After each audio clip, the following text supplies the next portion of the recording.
The world is changing forever. You and I can improve the way the world changes. This is the new show we're starting, Good Morning Outdoors. We're going to discuss how modern medical advancements can improve the life of this one prehistoric predator. How being an expert doesn't mean you can't make potentially fatal mistakes. How a $10 bet could lead us closer to understanding what bird poop actually tastes like.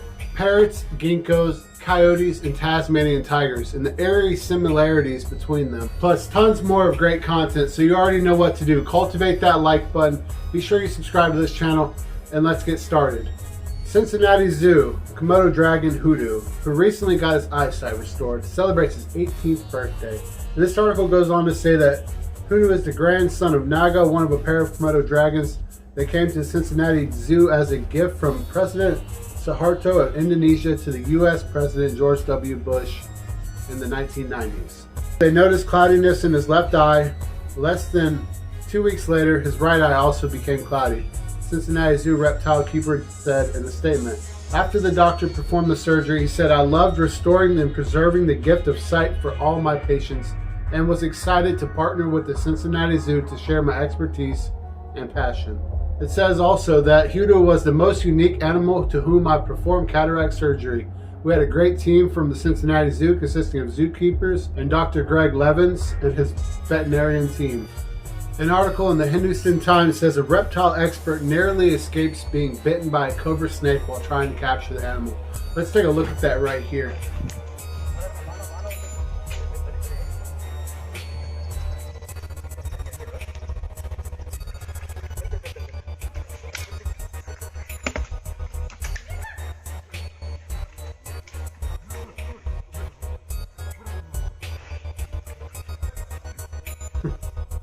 Wow.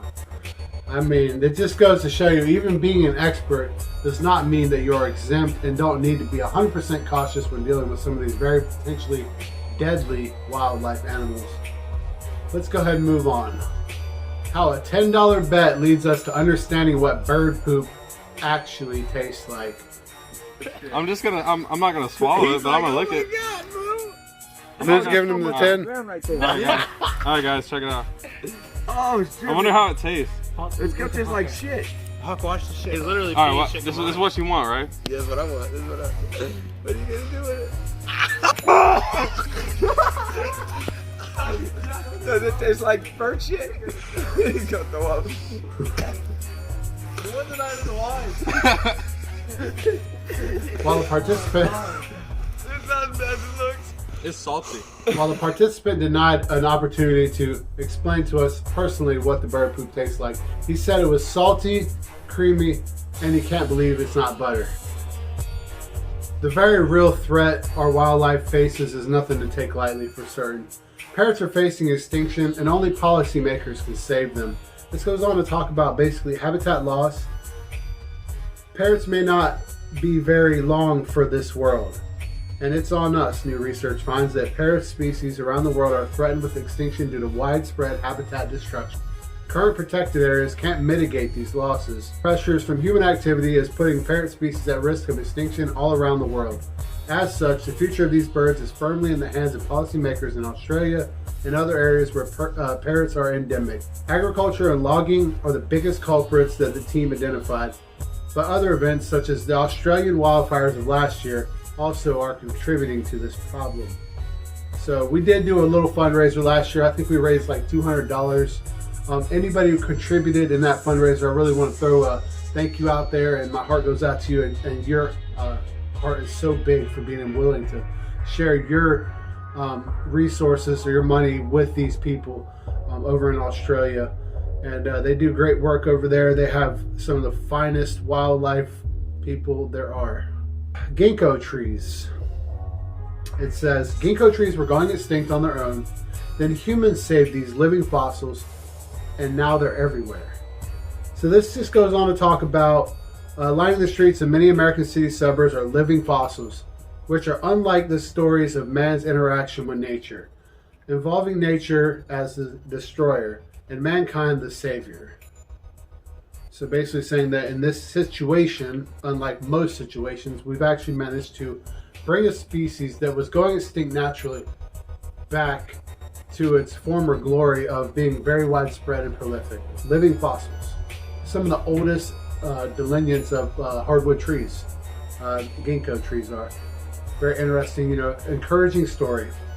Now, you've been seeing a lot lately on coyotes, and officials warn pet owners to beware of coyotes during mating season. Coyote mating season will be in full swing over the next 4 to 6 weeks. With this in mind, officials are warning the public not to let their dogs out alone. Just be aware it can happen to your beloved pet. Coyote breeding season typically peaks in late February and early March, according to the Missouri Department of Conservation.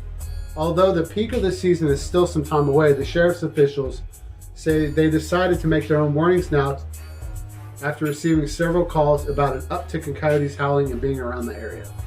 So this has been published all over the media, and it certainly has installed fear in many people. And the thing is, coyotes don't eat people.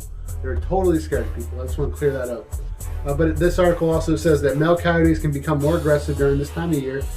The long and short of it all is that coyotes always pose a risk to your dog and other small pets. A risk increases during mating season. So be aware of that, but I don't want to cause fear. And this next article really drives it to home. Random coyote killings serve no good purpose. Science indicates that random killing coyotes through hunting, trapping, or in killing contests will not prevent conflicts with humans, pets, or livestock. It says that disrupting coyote social structures serves only to increase coyote numbers, creating problems where there were none previously. Because their social structures are what keeps them tied to an area, it also is the inherent behavior of each individual pack. So you change their behavior, which will confuse them and cause more problems in the long run. Coyotes, foxes, and other animals continue being killed in shocking wildlife killing contests, wasteful cash prizes, competitions of killing the most, killing the heaviest, or even the smallest animals, which is just gross in my opinion. 7 states have now banned such contests, including Vermont, Massachusetts, New York. It goes on. There's 7 in all. It's best we just leave these apex predators alone. They're here for a reason, which brings me to my next point of Tasmanian tigers.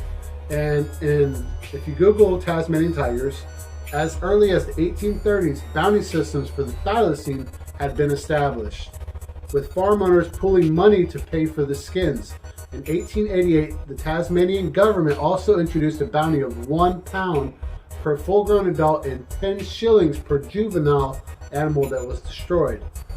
And if you're unfamiliar with the Tasmanian tigers, it's really a marvelous animal. It is a large, carnivorous marsupial. It doesn't look really like any animal we have here today. Tiger stripes on the back, kind of a long, rigid, thick tail, a mouth that opens broad and actually beyond a normal mouth, more like a snake mouth. It can go like beyond normal mouth range.